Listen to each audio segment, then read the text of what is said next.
What's up mga ka-adventure? Panibagong araw, panibagong food trip adventure. Tayo nagbabalik dito sa may San Carlos City, Pangasinan. Dahil kung saan nga may masarap, agad-agad natin yang pupuntahan.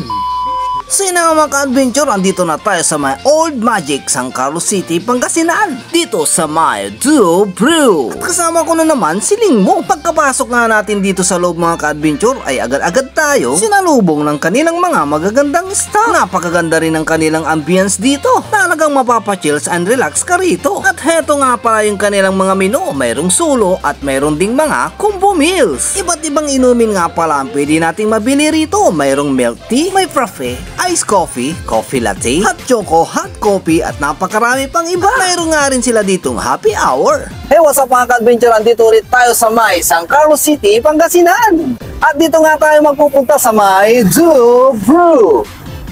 At ating tikman kung talagang quality yung kanilang mga frappe, milk tea, iced coffee latte at marami pang iba. Kaya tara, let's G! Sino nga mga ka-adventure, tinitimpla na nila ang ating in-order. At ang napili nating flavor sa ating milk tea, yung kanilang matcha at cookies and cream. Napaka-high-tech na rin yung kanilang mga ginagamit na machine dito. Sino mga ka-adventure, pagkalipas nga ng ilang minuto, sinaserve na po ang ating mga in-order. Bali ang in-order nga natin dito mga ka-adventure, yung kanilang combo meal number 6 na mayroon ng 2 set of siomai, 2 siopaw, na mayroon ding 2 milk tea. Sino mga ka-adventure, ito na nga yung ating pinakahintay, kainan na. Sino mga ka-adventure, dito tayo sa may combo meals Duo Brew dito sa may San Carlos City, Pangasinan. At ating titikman ang kanilang mga nagsasarapan at quality mga pagkain dito na talaga namang inyong magugustuhan at maibigan. At ang in-order na natin dito mga ka-adventure, yung kanilang combo meal na number 6 na mayroong 2 siomai, may 2 siopaw at 2 milk tea for only 137 pesos. At ang una nga natin titikman mga ka-adventure, yung kanilang pinagmamalaking Siomai King. Siyempre sa unang kagat, thank you Lord agad.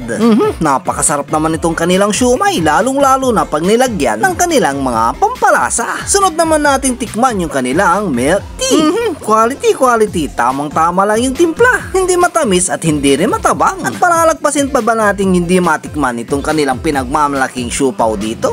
Lalong sumasarap mga ka-adventure pag nilagyan natin ng sauce. At syempre nag-order na rin tayo ng kanilang french fries. May cheese flavor pero ang napili natin yung kanilang barbecue flavor. Ang Duo Brew nga pala ay nagbubukas mula alas 9:30 ng umaga hanggang alas 7:30 ng gabi. At sila ay bukas nga pala Monday to Sunday. At sila nga ay matatagpuan sa may Old Magic Building at katabi ng Old Jollibee. Kaya kung naghahanap kayo ng bagong makakainan at mapagmemeryendahan, tara na dito, yayain mo na ang iyong mga friends and family at arat na rin kayo dito sa my Duo Brew.